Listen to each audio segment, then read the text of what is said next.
kugira abajyajyabo n'abantu n'abana bakufaho nabo bakumukira bakoresha ikibazo tugira n'abanafite abafiteko nejyaga mbasaba yuko mbasaba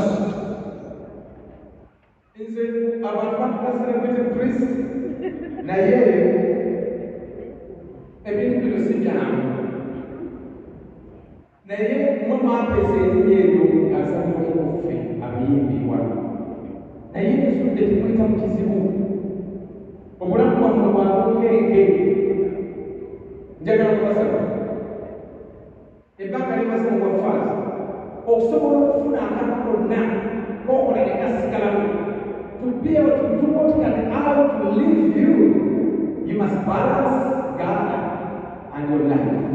Mufuneko obudde mwesabireko mwekwasa Mukama abayambi obulamu bwammwe buzibu n'eggwanga litulimu buzibu ebigaano buzibu njagala kubasaba mwekwaseko Mukama nga mwesabira nga munakawo gy'osula oba bw'osuze wonna oba osuze Bulaaya oba osuzewa mukeeranga ne mukwasa Mukama ennaku zammwe ne byemukola osobola okufa olina akukolesebwa bena akantu akalondakolokosaba ennaku zino waliwo ekintu ekinyiiza mugenzere mu kompoziti nyiigo ni waliwo bannayuganda abantu abanafu abakulaminga ennyimba ezo ne basiimba bulungi nnyo byofuna sente mpulidde mwogera ku copyright bannange nze makwatirwa kisasaabukuma mwongere okukola ku kyemusobola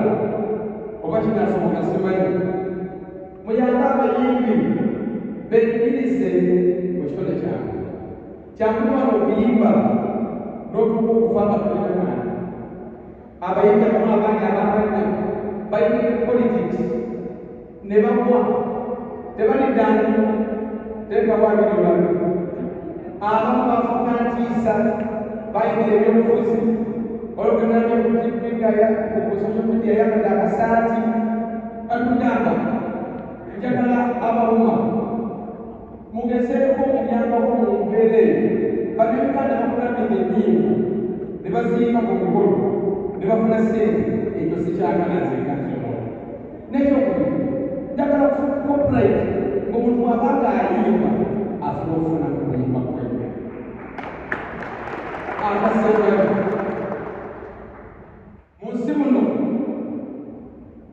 buli muntu yenna ekkatala lirimu to become the best version of yourself. I've been encouraging people to live one day at a time at a time. Omusajja Yesu yagamba live full die empty. Buli lunaku olina obutikitiki emitwalo munaana ngakandako binaana njagala okubasaba buli mubyogera mugezeeko to enjoy your life because we live once. Mbasaba buli muntu yenna manya byolaga manya byoyagala nga mukyali ku field ey'okuyimba nga bamazeega nokubuuga tebakukubira naye kannefuge nsobola okugera okugambo otono nga bwebiri musatu amini yakula nze faba kiidewo kategeka esayisi n'okuperereza mpigi St. Joseph's Catholic Parish empigi kitabisa basoma kiragabaga bwa mukulu era gyentudde okujja lumu ndibayita nemujja nabakulu waliwo omusajja omukazi nga yalinawo yagamba that you may be complaining about life but think about somebody who died yesterday. Ate nagenda okusoma approximately every year we lose about 56.6 million people when you calculate about 100 people die per second. Nagamba you may be complaining about anything in life. When you complain about your spouse, nagamba think about those your companions as well. Nagamba go complaining about nabo. Then nagamba lokosa kwaba abakumba nagamba n'omwana omulenga tomulaba. Nagamba lekaka okomplaining okuba gy'osulamu leero osa kubasula ebweru. Nagamba n'okomplaininga ku